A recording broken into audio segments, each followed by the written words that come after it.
This section explains how we come to know anything at all. Every perception carries the mark of the perceiver's structure, and that mark is the master key to knowing rather than a defect in it. The blind spot shows this at one stroke. We do not see that we do not see. The discontinuity is always there, filled silently by structure, never by the world. So the reflex move inverts the truth. We call the colored shadow an illusion and ask what color it really is. But there is no view from outside the knower. Knowing does not grasp facts stored somewhere out there. Every act of knowing brings forth a world inseparable from the doing that enacts it. Hence the whole task of this chapter. Study cognition reflexively, the eye turned to see itself, with certainty suspended. This section explains the one reflex the chapter takes apart, the belief that knowing grasps a world already sitting there, waiting to be seen. The blind spot and the colored shadow are the same move seen from two angles. What you see is fixed by your own structure, not by the wavelength arriving. The trigger only selects among the states you already have. It does not carry its content into you. So cognition becomes effective. Action, the operational continuation of a living being inside its domain. Every act of knowing brings forth a world rather than mirroring one. Here is the consequence that makes the whole argument turn. Doing and knowing collapse into each other, and certainty becomes a form of structural blindness rather than a warrant. Suspending that certainty is the price of admission. The whole book is that suspension made rigorous. This section explains how living things are organized. Stop listing what living things have. Chemistry, motion, reproduction, and ask instead for the smallest program that generates one. Maturana and Varela give the answer: autopoiesis.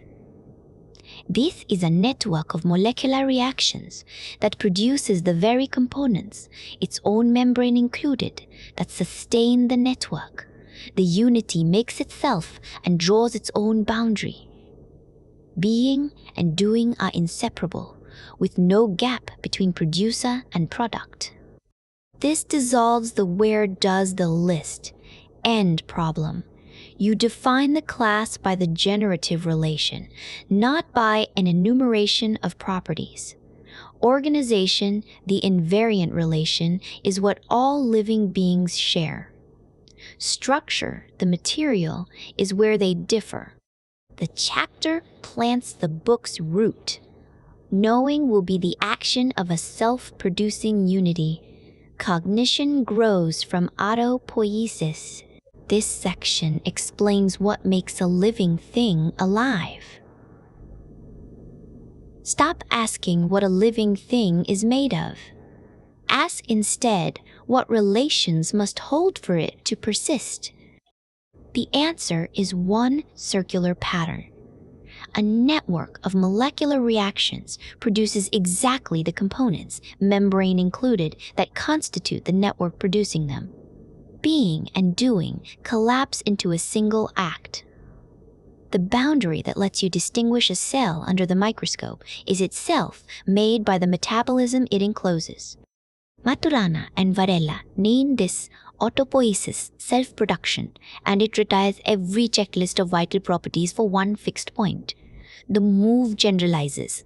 A class is its organization, the invariant relations, never the structure realizing them. Iron or protein, whatever closes on itself, lives. This section explains how heredity emerges from geometry rather than from any dedicated machinery. Heredity needs no dedicated apparatus. It falls out of geometry. Take a unity whose organization is distributed rather than compartmentalized and fracture it. Chalk, A bunch of grapes, a cell dissolving its nuclear membrane for mitosis.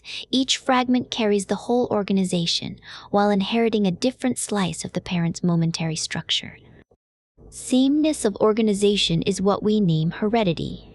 Difference of structure is what we name variation. One fracture, two names, and they are never separable. This is why reproduction differs from a photocopier's replication. A photocopier yields independent copies. Reproduction yields a historically connected lineage where each offspring is seeded by its parent's individual state at the instant of splitting. The chapter's work in the book is to install lineage and drift as primitives, so that living beings become historical beings. This section explains why reproduction does not make something alive. A mule proves the point. It lives, yet it cannot reproduce.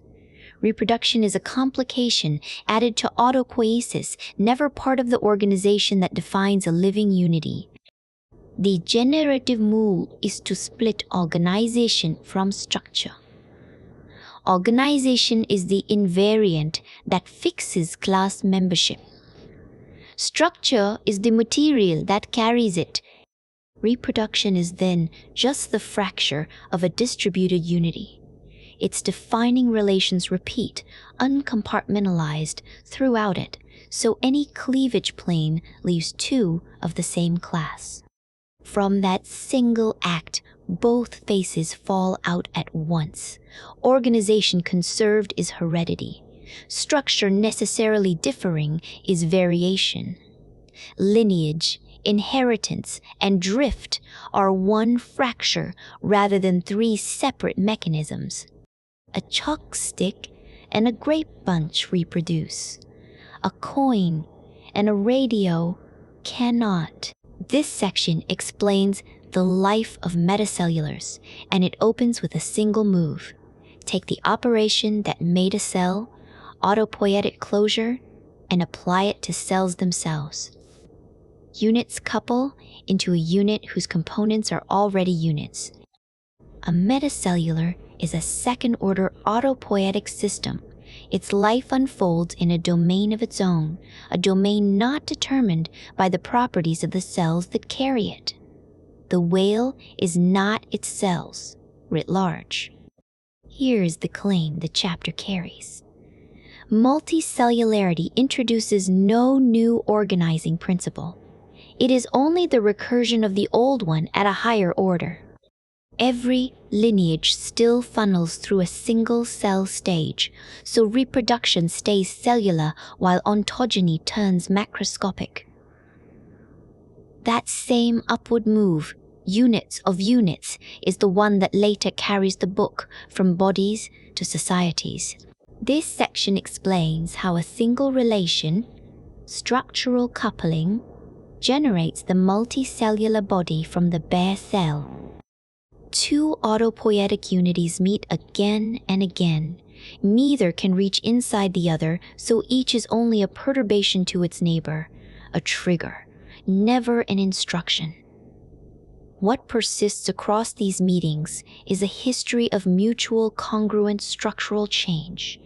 That history is structural coupling, and that single relation generates everything above the bare cell. Let the coupling stabilize until cells fuse or aggregate, and you have a second-order unity, the metacellular, the multicellular organism. It is autopoietic not in its parts, but in their coupling. Here is the chapter's job in the arc of the book. The same trigger, not specify, relation that binds cell to environment also binds cell to cell. So life climbs levels by iterating one pattern. This part explains evolution as natural drift. Evolution is a walk through the viable rather than a climb toward better fit. Nothing is selected for. A lineage persists exactly as long as it keeps satisfying two invariants at once, its own autopoiesis and structural congruence with a medium that is itself drifting. Break either one and the lineage stops. So adaptation is a threshold condition rather than an achievement to be optimized. It is trivially met by everything still alive. The Chapter 5 anchors carry this, the drifting boat and the water running down a hill. This dissolves progress and design as evolutionary forces, and it readies the sane conservation. Under constraint move for cognition, this section explains why evolution has no target and why what survives is simply whatever manages to stay alive. Evolution keeps nothing pointed at a target. What survives is whatever stays viable. Adaptation is a conserved invariant, a quantity held constant rather than a quantity maximized. You do not climb toward fitness, you merely fail to fall out of the domain of the living. Maturana and Varela carry this with their image of water drops running down a hill. Each drop descends by whatever path the terrain happens to leave open, tracing lineages that no one steered. Conservation of autopoiesis, together with structural difference at each reproductive step, yields a walk over the manifold of the still possible. This is natural drift rather than selection as optimization. Here is the chapter's quiet payload, the one that seeds everything that follows. The environment triggers structural change but never specifies it. Evolution is non-instructive, exactly as perception will turn out to be. This section explains what behavior is when seen clearly. Behavior is a relation. An observer draws across two domains that never meet inside the animal. The first domain is the organism's structurally determined internal dynamics, for which the environment is irrelevant. The second domain is its history of interactions, for which the internals are irrelevant. Consider the frog with the surgically rotated eye. It never aims at a world. It runs a fixed retina to muscle correlation, which the outside observer reads as a 180-degree miss. Consider next the submarine's navigator, who knows only indicator readings. Reefs and beaches exist solely for us on shore. Smuggling the observer's world into the organism's operation, mistaking one domain for the other, is the representationist error. This chapter is built to dissolve. This section explains why behavior is not something an organism contains, but a relation. An outside observer constructs. Behavior is not a thing the organism does. It is a relation. The observer draws between an organism's movements and an environment only the observer can see. Inside the organism, there is only structural determinism, internal correlations, and never a map of the world. Take the frog, whose eye has been rotated. It strikes 180 degrees wrong because, for the frog, there is no up or down, only the coupling from retina to muscle. Or take the navigator sealed inside a submarine, who knows levers and dials and never reefs or beaches. The whole move of the chapter is bookkeeping. Keep the domain of internal states where the environment does not exist, sealed off from the domain of interaction. History, where the observer does the correlating. Never smuggle one domain into the other. That single discipline dissolves the false choice between representation and solipsism. This section explains the single operation that the whole nervous system reduces to, and why it grounds the claim that all knowing is doing. Strip the nervous system of its mythology, and one operation remains, a neuron interposed between a sensory surface and a motor surface. Everything follows. The single-cell anchors already show the pattern. The amoeba, the flagellate, the chemotactic bacterium, each of them already shows behavior as a maintained correlation between what perturbs and what moves. The neuron merely enlarges that space, coupling distant points until the range of possible correlations becomes practically unlimited. Here is the decisive inversion. This network is operationally closed. Every change of activity leads only to further activity, never to a picked-up representation of an outside. Behavior is only the observer's outside name for that internal dance. Hence the chapter's seed for everything after, all knowing is doing. This section names what the nervous system is at its structural core. The nervous system is a closed loop, coupling sensory surfaces to motor surfaces, holding its internal correlations invariant under perturbation. From amoeba to hydra to human, the logic is identical. Only the interposed neuronal net grows richer. It receives no information and stores no representation. The environment merely modulates a dynamics already running. It is a voice in a hectic family argument, not an incoming telephone line. Operational closure means this. Every change of activity leads only to further change of activity. The world enters as perturbation, never as content. This is the chapter's hinge for the book's arc. Living is knowing. Behavior is the outside view of an internally closed dance, not a computation over an input. This section explains why society is not a new kind of thing, but the same structural move applied one more time. Society is the same operator, iterated once more, no new substance. Structural coupling that once bound molecules into cells, then cells into mutual congruence, in Chapter 4 now binds organism to organism to organism into a third-order unity. The whole claim of the chapter is that nothing new is required. Recurrent interaction between two autopoietic beings, each conserving its own organization, drifts into mutual congruence, and a social phenomenology appears for 4. Each individual's ontogeny becomes one strand in a network of co-ontogenies. Communication follows with no special mechanism, merely coordinated behavior occurring inside this coupled domain, phylogenic or ontogenic like any behavior. The move that makes the argument go through is that the social is biological all the way down. It is one recursion, a continuation, rather than a rupture. This section shows the same coupling move, repeated one order higher. Cells couple recurrently, and their congruent drifts yield the metacellular. Chapter 4 called this second-order coupling. Now let whole organisms couple recurrently, and their congruent ontogenies yield society, which is third-order coupling. No new mechanism is invented. The coupling operation is invented.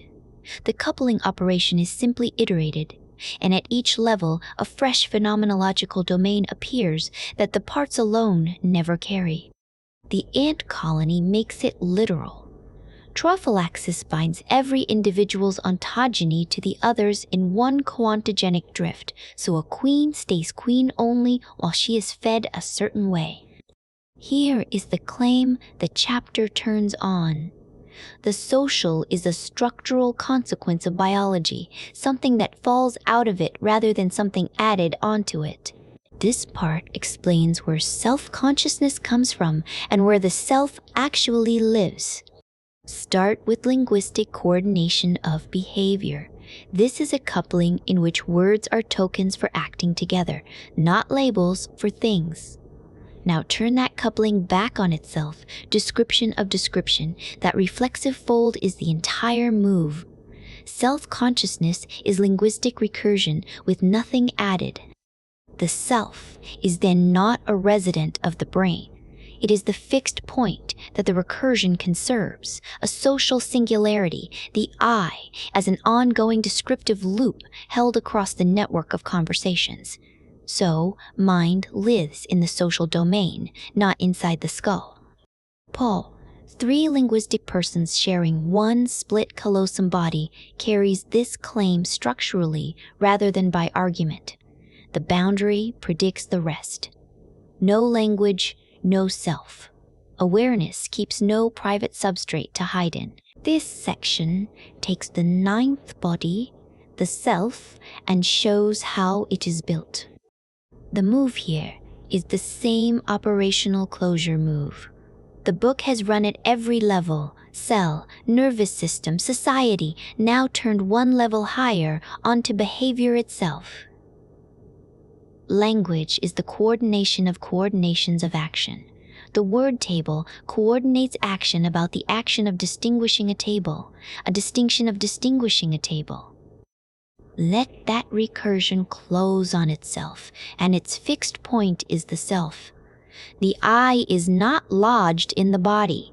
It is the ongoing descriptive recursion, the place where recursive linguistic distinctions intersect. Hall, whose corpus callosum was severed, makes this visible.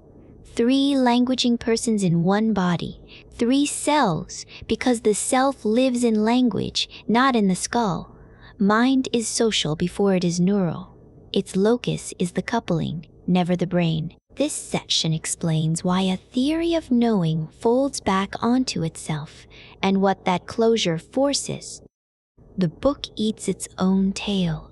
A theory of knowing must itself be an act of knowing, so the explanation and the thing explained collapse into one domain.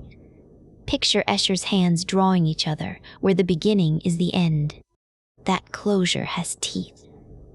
With no fixed point outside the cognitive circle, certainty stops being evidence of truth. What you see is never the world, but a world brought forth with others. From this, an ethics you cannot evade. Insisting on your certainty negates the other, and coexistence survives only by widening the domain until both of you fit. Love, the acceptance of the other beside you, is biology's own ground for the social, an entailment of the mechanism itself rather than a sermon bolted on afterward. This section explains how the final chapter closes the loop the whole book was tracing. The book sets out a theory of knowing that must itself be an act of knowing, like Escher's 2 hands drawing each other, the explanation contained inside the very thing it explains. There is no fixed point outside the circle to anchor descriptions to. That absence is the thesis itself. It reads like a defect in the account, and it is in fact the whole claim. Knowing how we know brings forth the knower. The surprising turn is that ethics falls straight out of the missing anchor. With no objective world to certify anyone's certainty, another person's certainty is exactly as legitimate as yours, so coexistence survives only by refusing the temptation of certainty. The whole edifice is a self-referential fixed point that, once closed, obligates,